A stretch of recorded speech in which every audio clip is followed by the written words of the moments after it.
Welcome to the Bible Forum. I got an encouraging word for you tonight. This comes out of Great Britain. I've entitled it Abortion Recommended and Declined. It tells the story of a woman who, after suffering several miscarriages, a woman who's 20 years of age, lives in the United Kingdom, found that she was pregnant again in July of 2018, and she was delighted. But roughly 5 months into the pregnancy, the woman was told her unborn daughter was suffering from a serious medical condition that spurred doctors to recommend abortion. But this young woman refused. She claims she refused 14 times. She says, "I refused to terminate Lily Rose every time they told me to, and I'm so happy I listened to my heart instead of my doctors." Doctors had told this woman her child had grade 3 severe ascites of the bowel, a condition that causes an abnormal buildup of fluid in the abdomen. The mother was told that Lily Rose was suffering from the condition at her 21-week scan, 5 months. She said, "I felt sick when they told me she wasn't well. But I just knew my little girl was a fighter and that she could make it. There was no way I was terminating this pregnancy. I'd waited so long to become a mom, and I was determined to do all I could to protect my baby." At 28 weeks, 6.5 months, the baby's bowel ruptured, prompting doctors to recommend an abortion once more. The amniotic fluid was also building up inside Mom, causing her tremendous pain. She said, "My stomach swelled up enormously, and it felt like I was carrying a giant, painful water balloon against my tummy. Doctors said that draining the fluid could hurt my baby. And after being told how poorly that baby already was, I knew I couldn't do anything risky. I was in constant pain, but I had to do everything I could to protect my baby, or I'd never forgive myself." In February, this mother went into labor and gave birth to her daughter at 34 weeks of gestation, 7 months.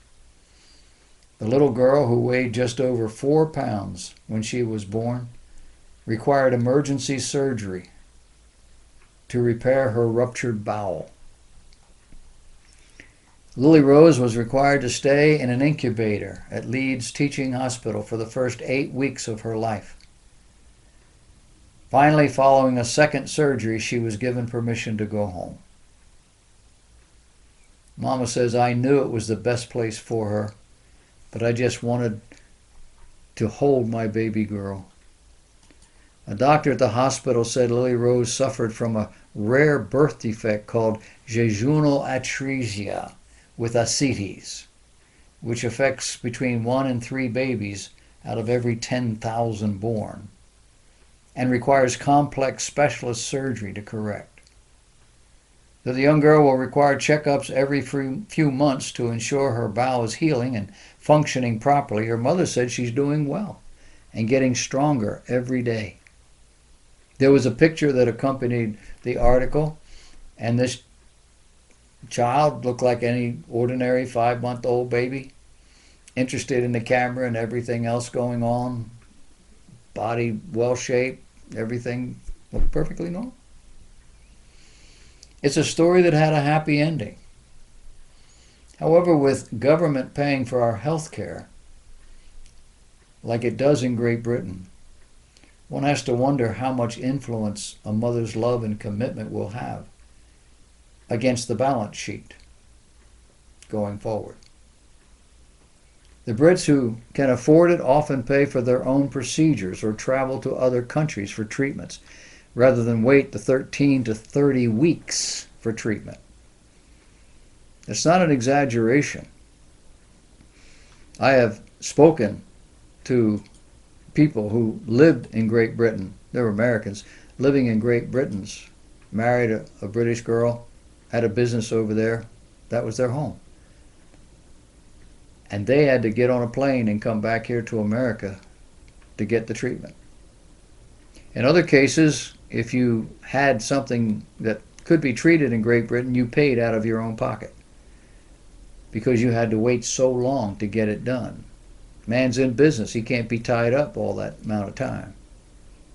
There was a woman from Canada who used to listen to the Bible Forum, and she needed cancer surgery. She flew into Michigan to get it done, and I asked her. And she said, I would have had to wait 6 months just to see a doctor, a surgeon, to see if anything could be done. And then after that, there's a waiting list. I'm not part of mainstream news with access to the full stream of information flowing throughout the world. But I know this stuff is going on.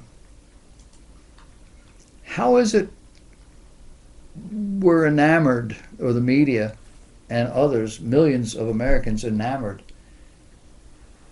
of government insurance? It makes no sense to me.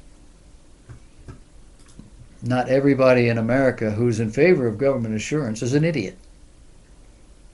But clearly they're uninformed. Or they don't care. Do you care?